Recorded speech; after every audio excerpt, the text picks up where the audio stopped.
को स्वागत जनाऊँछि। या पूर्व क्लास गुड़िक आमे माने मिडिएवल हिस्ट्री को कंप्लीट करथिले।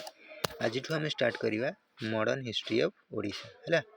या पूर्व जिते आम पढ़ी मिडिएवल हिस्ट्री रे लास्ट को मन शासन करते मराठा माने। कलिंगर को मन शासन करते मराठा मान धीरे धीरे को मैंने आसिले ब्रिटिशर्स मैंने आसिले है। ब्रिटिशर्स मैंने आसिले से ब्रिटिशर्स माने यूरोपियन को पाखरु आमर कौन है मॉडर्न हिस्ट्री स्टार्ट है सेटा आज पढ़ा। The modern history of Odisha began with the arrival of Europeans है। यूरोप महादेश जो मैंने रोते विभिन्न प्रकार देश जमीक आसते आमर पोर्तुगीज है से सब European British Dutch Danes French एवं सब कौन यूरोपियन है। यूरोप देश जो मैंने आसते कौन कहते यूरोपियन पावर्स है। से यूरोपियन जिते आसिले से समय आम कौन स्टार्ट है मॉडर्न हिस्ट्री। मॉडर्न हिस्ट्री आम कौट स्टार्ट होमर यूरोपियन जिते आमर आसिले से आम कौन मॉडर्न हिस्ट्री स्टार्ट है। देखिए कौन आउ कौन है। Later the British establish control after their victory in the battle of Buxar. Then first कहते किए आसला पोर्तुगीज। पोर्तुगीज भी एत समय रही ना। पोर्तुगीज अवश्य इंडिया को प्रथम किए आसला आमर पोर्तुगीज आ लास्ट भी किए आइला पोर्तुगीज। आम ये अधिका इंपोर्टेंस देवा मानक ब्रिटिशर्स मान कारण सी आमको बहुत वर्ष शासन आ बहुत बड़ अंचल शासन करके है। ये ब्रिटिश माने इंडिया रे शासन आरंभ है कौ युद्ध पर भल कि नहीं कौ युद्ध पर battle of Buxar. Battle of Buxar केते होता आमर 1764 मसीह है। यही 1764 मसीहा पर माने 1765 मसीह मन तो बैटल ऑफ बक्सर है 1764 मसीह है। ता पर वर्ष 1765 मसीहा पर ब्रिटिश माने इंडिया रे पूरा बड़ अंचल कौन धीरे धीरे शासन करने को लगिले है। यही जो शासन कले बहुत जिनस से लुटुले अत्याचार करते विरोध में बहुत प्रकार कौन आंदोलन भी होता है। पाइक विद्रोह होता है 1817 मसीह आम आगू पढ़िया पाइक विद्रोह विषय आज खाली टिके पढ़िया। आउ तुम जानते सब छोट छोट पढ़ी आस सिपाही विद्रोह कौन होता 1857 मसीह होता। आ विभिन्न सोशियो रिलीजियस रिफॉर्म भी होता। राजा राममोहन रॉय बहुत बहुत बड़ बड़ व्यक्ति मैंने कौन करते विभिन्न प्रकार आंदोलन सब करते। तथापि कौन है आमर यूरोपियन माने ब्रिटिशर्स माने आम उपर शासन कर चलिले है। आगू को देखा कॉलोनियल पावर केमी ओडिशा रे आरंभ है।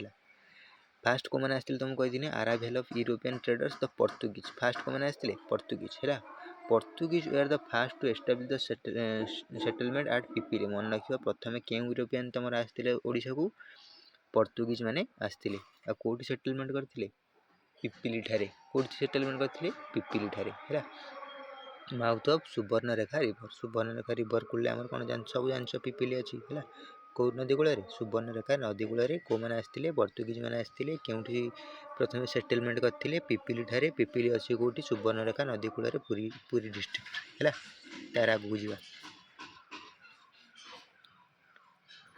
तापर लेटर को मैंने आसते सब इंग्लिश माने British Dutch Dane French also setup trading centre mainly at कौटी कौटी बालेश्वर आ नियर बाय कोस्टल रीजन सब आसुले जो आमर सब आसिक कौपट सेटलमेंट करते सब कोस्टल रीजन नदी पाखे कौन कारण समुद्र सॉरी नदी कहीदे समुद्र कोस्टल रीजन में कौन करते सेटलमेंट कारण यही बाटे देखिए कौटी जाते जल यात्रा करते यूरोप को जाते है। से सब कौन करते कोस्टल रीजन सब कौन जगह मांडिया को चेष्टा करते है। सब कौटी कौटी बालेश्वर तुम जान बालेश्वरटा ये आमर अच्छी है ये बालेश्वरटा अच्छी सब नदी कूलिया जगह है। कोस्टल रीजन में सब से कौन करते सेटलमेंट करते है। आगू जा पढ़िया पोर्तुगीज मैंने कौन कौन केमी कौन कर Portuguese monopoly trade along the eastern coast from Chittagong to Odisha for near a century. चिटगोंगटा कौटी अच्छी जो पोर्तुगीज मैंने आसते चिटगोंगटा एवं अच्छी बांग्लादेश रे। से बांग्लादेश आम कौटी बंगोपसागर लगी से ही कोस्टल रीजन आरंभ करके पूरा ओडिशा पर्यंत जो कोस्टल रीजनटा है अंडर थिला केते समय पहुँचला प्राय 100 वर्ष केते वर्ष 100 वर्ष जाक से कोस्टल रीजन टाक से कौन निज अधीन रखी एकचाटिया कारबार करते है। कौटू कौटू कि चिटगोंग रु ओडिशा पर्यंत है केते 1514 रु 1615 पर्यंत से ଗୋଟିଏ ଜାଗାକୁ କ'ଣ ଧରିକି ରଖିଲେ ହେଲା, କାହାକୁ ଆସିବା ପାଇଁ ଦେଲେ ନାହିଁ। କେଉଁଠୁ ଏତିକି 1514ରୁ 1615 ହେଲା। 1514ରେ first Portuguese trade mark establish at Pipili. ତୁମେ ପଚାରିବ ପର୍ତ୍ତୁଗୀଜ ମାନେ ପ୍ରଥମେ ନିଜର ଟ୍ରେଡ୍ ମାର୍କ କେଉଁଠି ଗଠନ କରିଥିଲେ? ପିପିଲିରେ। ଯେଉଁଟା ପୂର୍ବରୁ ପଢ଼ିଲେ ଆମେ ପିପିଲି ହେଲା, ଆଗରୁ ବାଲେଶ୍ୱର ଡିଷ୍ଟ୍ରିକ୍ଟରେ ଥିଲା ହେଲା। ପିପିଲି ଏବେ କେଉଁଠି ଅଛି ଆମର? ପୁରୀରେ ହେଲା। ହେଲେ ପ୍ରଥମେ ଆମର ସେ ପର୍ତ୍ତୁଗୀଜ ମାନେ କେଉଁଠି ନିଜର ଟ୍ରେଡ୍ ମାର୍କ ବସାଇଥିଲେ? ପିପିଲି ଠାରେ। କେତେ ମସିହାରେ? 1514 ମସିହାରେ। ତାପରେ 1625 ମସିହାରେ trade centre establish at Baleshwar and Budhabalang river on the Budhabalang river ହେଲା। ତାହେଲେ ମନେ ରଖିବ 1625 ମସିହାରେ କ'ଣ କରିଥିଲେ? କେଉଁଠି ଏଷ୍ଟାବ୍ଲିଶ୍ କରିଥିଲେ? ବାଲେଶ୍ୱରରେ। 1514 ମସିହାରେ କେଉଁଠି ଏଷ୍ଟାବ୍ଲିଶ୍ କରିଥିଲେ? ପିପିଲି ଠାରେ। ବାଲେଶ୍ୱର କେଉଁଠି? ବୁଢ଼ାବାଳଙ୍ଗ ନଦୀ କୂଳରେ। ବୁଝିପାରିଲ? ତାର 1636 ମସିହାରେ ସେମାନେ ପରମିଶନ ଆଣିଥିଲେ କାହା ପାଖରୁ? ମୁସ୍ତାକ ଖାନ। କିଏ? ମୁସ୍ତାକ ଖାନ। ମୁସ୍ତାକ ଖାନ କିଏ ଥିଲେ ସେତେବେଳେ? ଆମର ନବାବ ଅଫ୍ କଟକ। ସେତେବେଳେ ଆମର ଜାଣିଛ ସବୁ ମୁଗଲ ଶାସନ ଚାଲିଥିଲା ହେଲା, ସେତେବେଳେ ଆମର କଟକର ନବାବ କିଏ ଥିଲେ? ମୁସ୍ତାକ ଖାନ। ସେ ତାଙ୍କ କତରୁ ପରମିଶନ ଆଣିଥିଲେ କ'ଣ?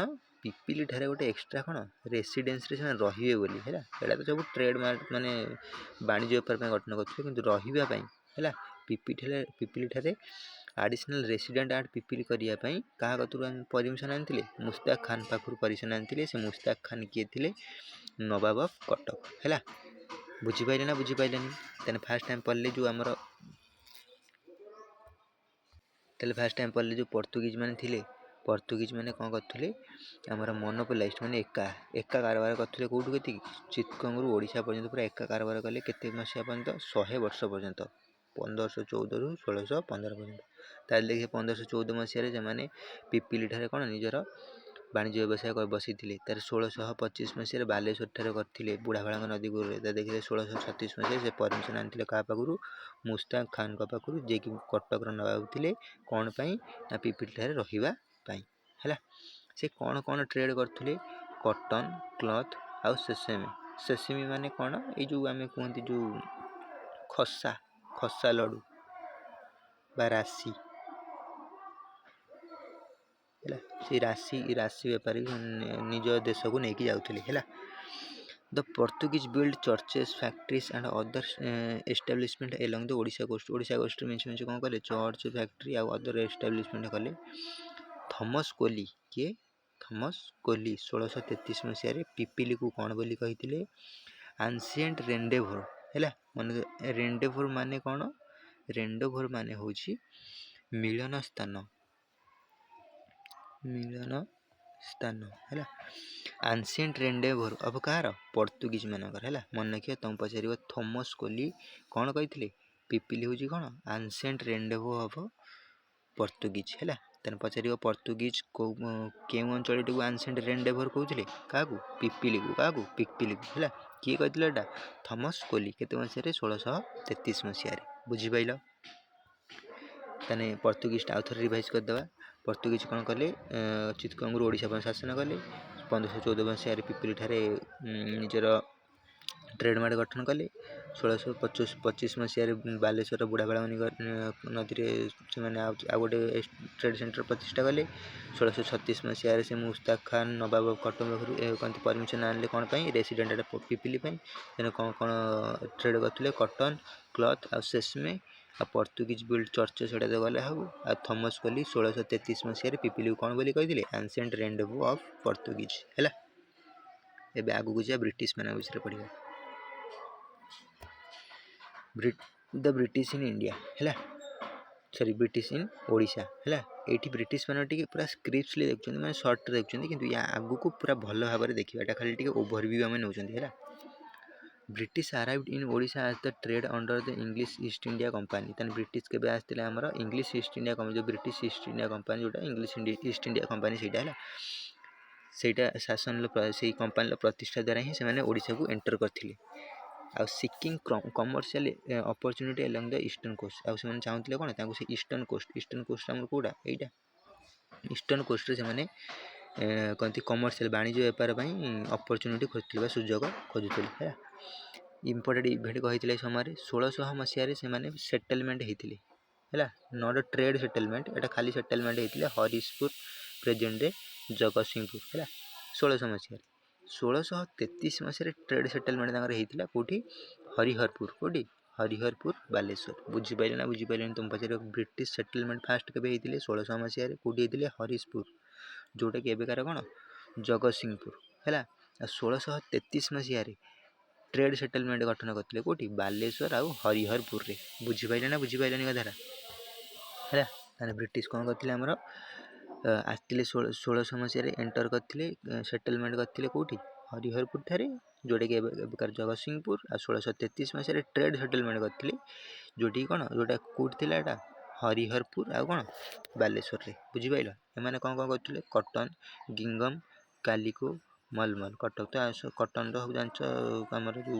कटन तो कपा गिंगम भी से गोटे धड़ा खदी भाया कपड़ाटे है आमर जो क्यालिको तुम देखते हो गामुछा देखती है गामुछा देख गार गार गार गार स्टाइल होती सब से आम कौन कहती क्यालिको आ मलमल कौटा आमर जोटा सफ्ट पूरा डेलिकेट फैब्रिक गुड़ा को आम कौन कहती मलमल है एरा सब से कौन करते ट्रेड करते है तुम खाली मन रख कौन 1600 मसीह फास्ट ब्रिटिश सेटलमेंट होता हरिशपुर ठारे जोटा कि जगतसिंहपुर आमर 1633 मसीह से ट्रेड सेटलमेंट करते कौटी हरिहरपुर आउ बालेश्वर बुझीपाल तार डच पाखक जा तो डच इन ओडिशा तो Dutch arrived in Odisha in the 1620s माने 1620 मसीह से पहुँचले आ फैक्ट्री कौटी करते से पिपिली आम देखी आम पर्तुगीज आसिले कौटी फैक्ट्री करते पिपिली रे आमर एबे देखिले ब्रिटिश कौटी आमर फैक्ट्री कले आमर हरिहरपुर कौटी आमर बालेश्वर